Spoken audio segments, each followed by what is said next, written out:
Hey everybody, it's Jeff with Entrepreneur Essentials here again at T-Werx.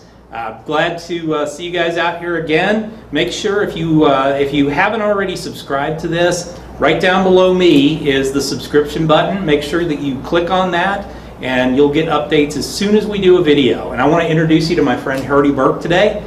Hurdie is the most knowledgeable person I know in the video area and certainly in live video. He's really been on the forefront of the live video movement, understanding from every scenario of Facebook to Instagram to YouTube Live.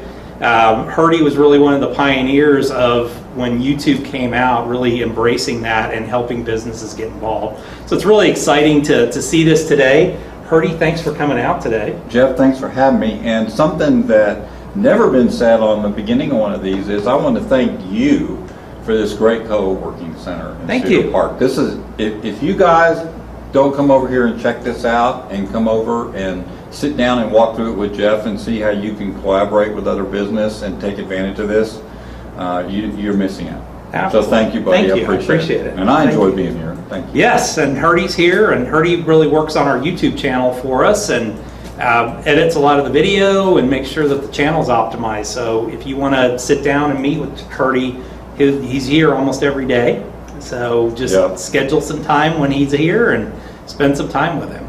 So Hurdie, tell us a little bit about your entrepreneurial journey. How did you get started as an entrepreneur? You know, I worked in the corporate world for quite a while, but what I didn't discover is that I was I guess technology I didn't ever think was a part of me.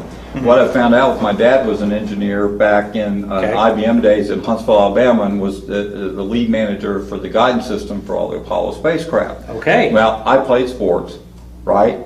I was baseball player, football player, could care less about that stuff. I got out of college, went into manufacturing sales like so many of us did because it was such good money back then. But I migrated over to technology in 1993. I turned on my first computer, 286. Nice. And I just got it. It just immediately I understood how software works. So you know, what ended up happening was we started experimenting with models in 1999, how to stream live to the end mile with a very proprietary chip. I can't tell you the product because I'm not allowed to even mention it because of all the crap that goes around that stuff. But what happened was we had a very proprietary piece of equipment where we could stream to the last mile in a 320 by 240 thumbnail. And so we were experimenting with video live streaming in 1999 at the beginning of the dot-com days, right? Well, the dot-com bust came along and we were all swept away in that. But I kept the passion for it. Really believed that there was a future, because we saw the pioneering of how video could be live streamed. We knew data could be transferred. There just weren't the bandwidth in the ground and in the air to get it anywhere. But we knew it was coming. Force it through, So I just kept researching, kept reading, kept staying with it, and that's when MySpace broke out, and then all of a sudden you had YouTube. Then when Google bought them, I went, okay, Google doesn't buy anybody unless they plan to make revenue. So that's how I got where I'm at today. Awesome. That is very cool. So tell us a little bit about what you do with your clients, how you work with them as a consultant. You know, there's a lot of confusion in the market about SEO and all these technical things that you're told, right? I have a little phrase called common sense marketing. So when I work with a typical small, medium business, my goal is to bring them vision, creativity, innovation, and then take that common sense marketing. That common sense marketing can be tactics like video, podcasting, teaching them how to use the tools. So I become a real, and this is not much of what you see in today's marketing. So I actually sit down with clients and teach them how to use the tools. right? And that doesn't mean they don't need help. Doesn't mean that they don't need ongoing, looking over your shoulder type consulting. But the idea that you're helping people understand at least what they need to be doing is really important. And why. And why. And I think that's more important. Absolutely. Than the why part of it. Right, absolutely. So what do you, when you see, because we constantly, now this year has been the year of video, I think. Kicking the front door in. Yeah, and really, how do you see businesses most successfully using this? I saw an actual stat yesterday from a marketer that said that marketers are considering that 50% of what they do online needs to be video. Wow. Okay, with that in mind, it still goes back to the very basic common sense marketing things. Know your audience. Understand how that audience is looking for your product or service, right? Because you can go out and put out what you think they're looking for, but it's real important that the business goes out and researches and sees how people are looking for their product or service so that they can create content that matches what they're looking for, especially at the mobile devices, because that's where everybody's searching for it. So we got to meet them. Sure. And so that business that I work with needs to know that first. I don't even let them go past step one. They call me and say, I need videos. I go, no, you need a target market. Yeah. Then we'll think about go the with video. that. Then we'll right. Then we know who to market to. Right.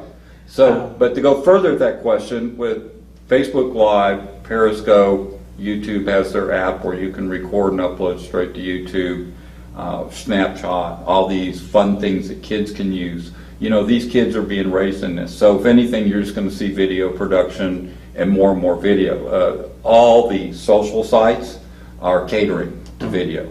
Yeah. And they're even making their algorithm set up where the video is the most important thing because it lowers their bounce rate and keeps them on the social profile longer. So they're going to be pushing video all the time. Excellent. Yep. Now, I think, for me, I think one of the impressive parts about this from the background in advertising that I have is the simple fact that you have statistics that you can work with. How do you, when you're sitting down with a client, okay, you start a campaign or maybe they're doing live video, how do you utilize that?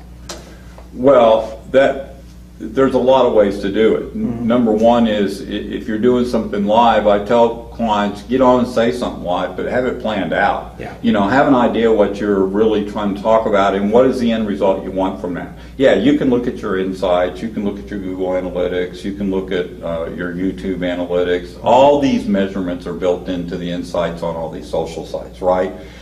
A/B testing is another great way to find out which piece of content working best. So if you want to run an A and then a B test and next to it where you're looking at both campaigns, then you can see which one's really attracting your target market. So the cool thing about video and online and social is that you're not throwing money against the wall. You can actually get an idea of what's working and what's not working. Okay. Now, are you seeing a trend? I see a lot of live video and not a lot of really good live video. A lot of times it's just, somebody getting on their phone. Like me dancing earlier? Yeah. Hurdy dancing or Hurdy walking his dog or whatever. You got it. Which is interesting because it will attract people's eyes, but do you see a trend happening or do you foresee a trend happening where video production is going to be a little bit nicer from the Facebook Live side of it? Well, there's a big discussion. You're going to have videographers from the past that tell you that you need to be sitting in a studio like we're in with lights, and for this kind of interview, it's real important. So I tell people both are important. Yeah. User-generated content is your biggest amount of people search for it. They like the authenticity, they like the consistency, they like the genuineness of the business owner being on. But there's also times for good production. And I usually push those out to people that have the studios when a customer needs that. But nobody wants the thing I try to emphasize to folks is they don't want to see a commercial. If you're going to put something on YouTube, don't make it a commercial. Yeah. Please. And because it's got to be fun. So there's a lot of bad.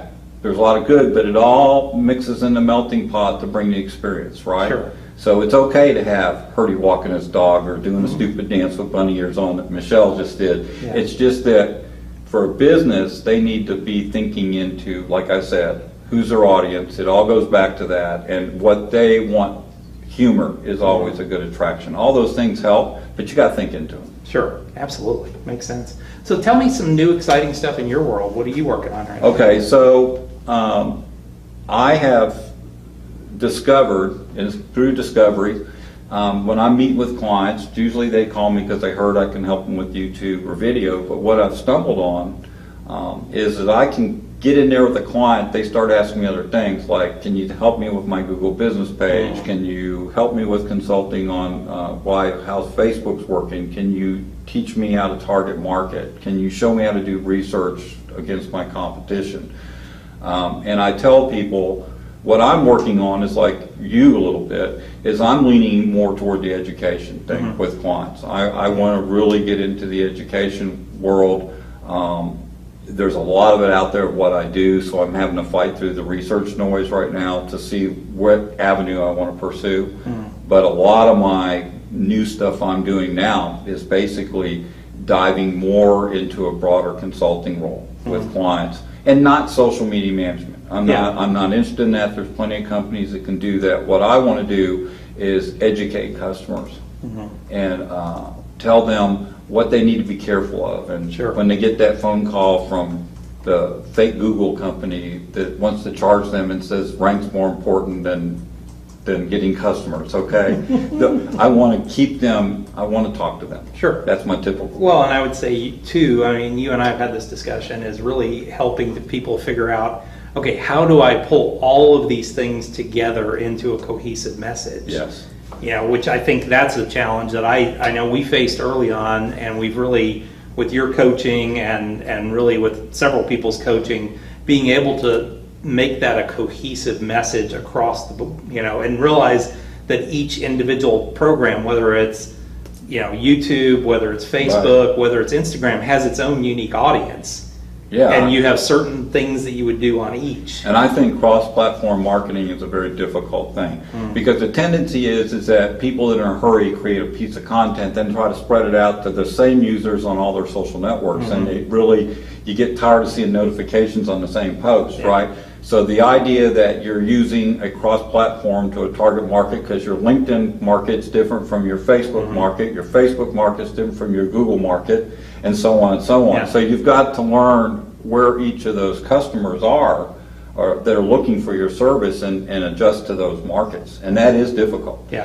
Anybody that sits here and tells you there's an easy answer for that, there's not. We'll struggle with that because of the changes and how fast this technology changes and how many tools we get. It's always going to be a challenge. Sure.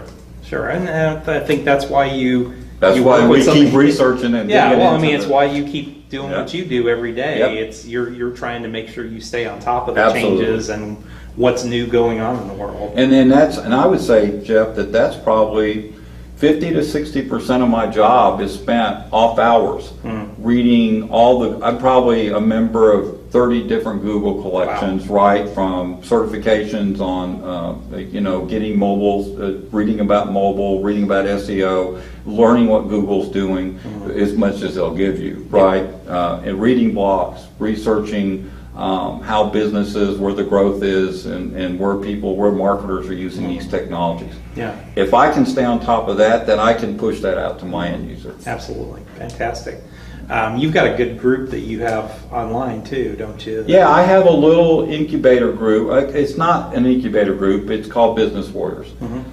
We meet every month, and I started this program 3 months ago, right, where we meet for a year. We spend 2 hours together, and I dive into a target. Like we did a whole thing on target marketing, a whole thing on the 4 reasons you need to be on a social network if you're a business, and then a YouTube, and now we're working on it. The next one's going to be on SEO. Okay. Hurdie's simplified SEO version for sure. So it's called the Business Warriors, and it's that first step in that education that I want to go into, and I'm kind of beta testing some stuff right now. Sure. And I want to write some books off the information. I'd love to do that, but absolutely. We'll see. Yeah, the challenge is writing a book, and they change everything 5 weeks or 5 days. Yeah, I was going to say you can't write about technology tools because they change. What you can do is talk about your experience and the overall umbrella strategy. Absolutely. All right, fast 5 questions now. Okay, I'm ready. So first question: you wake up in the morning, you have no more business.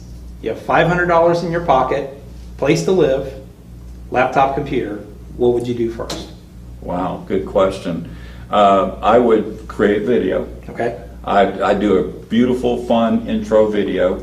I'd tell people what I was looking for. I'd put a call to action on it, and then I would distribute that out to everybody I know. Nice. That's what I do. That's the first thing I do. Yeah. Then go take that and buy a burger. And then take the rest and go buy a burger, and then maybe do another one the next week, to keep the activity going. Right. Absolutely. That's what I do. Yeah, and it's consistency. So what's your biggest business error or entrepreneurial error that you ever made? When I started, I devalued myself, meaning that I wanted to jumpstart the business because things happened so fast after the dot-com bust and having to get started that I just went out and really gave away my video products. And it took a while for me to overcome raising the prices on it because people were used to the lower price. And I wanted to keep it cheaper than the videographers, but I wanted to also, I devalued it. Yeah. I was spending a lot of time. Yeah. That TIME thing that you need was killing me. You didn't have the time. I was not changing, it was time and money. I didn't have either. Yeah. And you didn't have any time to make money. Right. The time and money thing wasn't working. Is there a good book that you would recommend? Yeah, I'm reading it right now. Give and Take by Adam Grant. Okay. And there's another one. Everybody, I don't have the author in front of me, but everybody communicates, but few connect. Okay. I love that book. Okay. Both are available on Amazon, but Give and Take is awesome. Adam Grant. Adam Grant. Okay, fantastic.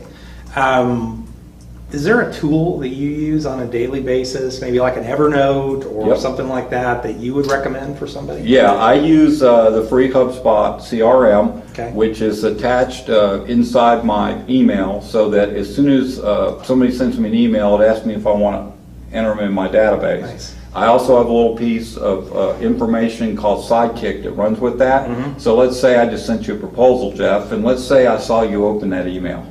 Guess what?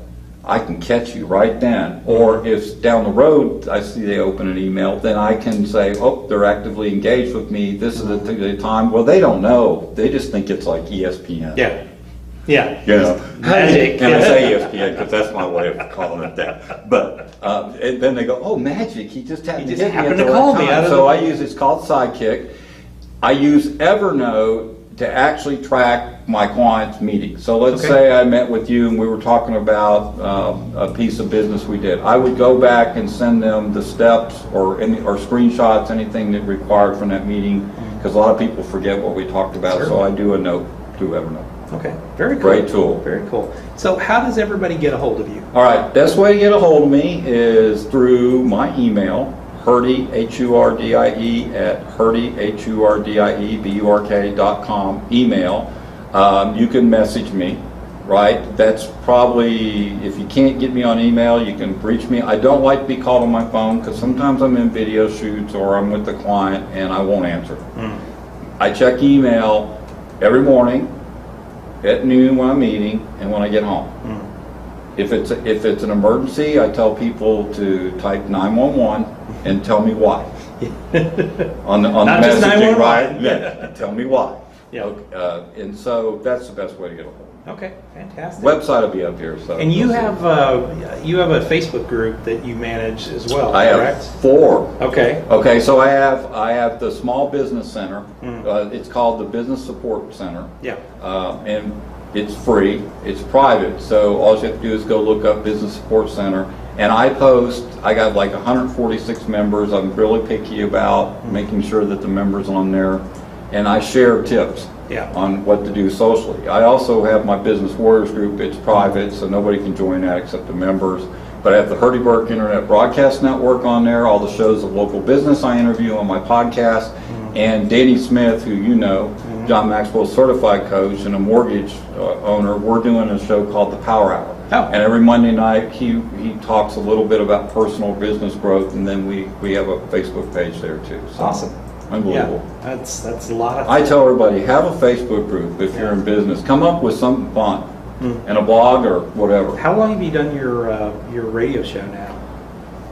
I have 190 shows. It's been about 5 years. Okay.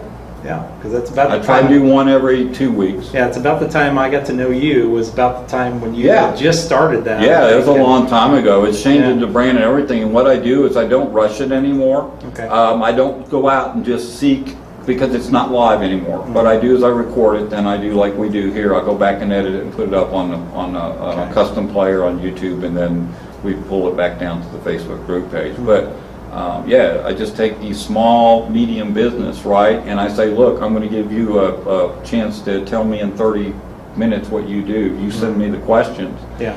And then I pull over the timeline, the editing, I pull the picture of my internet broadcast network and make it a video. Nice. And then put it on YouTube, and then share it back down to the social footprint. And these businesses get on for free because I have a sponsor. Yeah, that's I fantastic. have a full paid sponsor. That's fantastic. So look for Hurdie everywhere. And I will tell you, he's the most knowledgeable person I know on it. So look him up, reach out to him. He will help you immensely with your business, and especially if you've tried online and you just, or have tried live video and you just haven't really figured out how to do something with it, just sitting down with Hurdie, and I would say engage him for for a while and let him help you get your business going in the right direction. I will tell you, it is an amazing thing once you get this rolling along, because you will get more responses from people than you would ever expect. Yeah, and you sit here, and I know you want to finish this, but if you sit here, we got 2 umbrellas, we got these beautiful lights, we got this backdrop, and it doesn't cost that much. No. To sit down and create your own mobile or studio, or even just a place to create something that you always wanted to create. And I say pursue it. Don't procrastinate. Don't sit around and wait. Get started. Yeah, I if think you need help, we're here. With camera and everything, I think my total equipment setup was maybe $350, $400. Yeah, it's worth it. You know, and it's worth it, and we do this every week. Absolutely. Well, thank you very much, Hurdie. I appreciate it as always, Thank my you, friend. brother. I appreciate it. So thanks a lot. And folks, once again, remember, right down below me is our subscription. Make sure that you subscribe to our channel so that you'll get updates as soon as all this comes out. Hurdie and I are working on a unique little proposal that you'll hear more about here coming soon, of an actual live video panel, where we would have a group panel get up and talk about some things, and do that live with an audience, and then also video it for you. So keep your eyes out for that. Watch our Facebook, or watch this YouTube channel, and you'll get more information. Thanks everybody, and have a great week.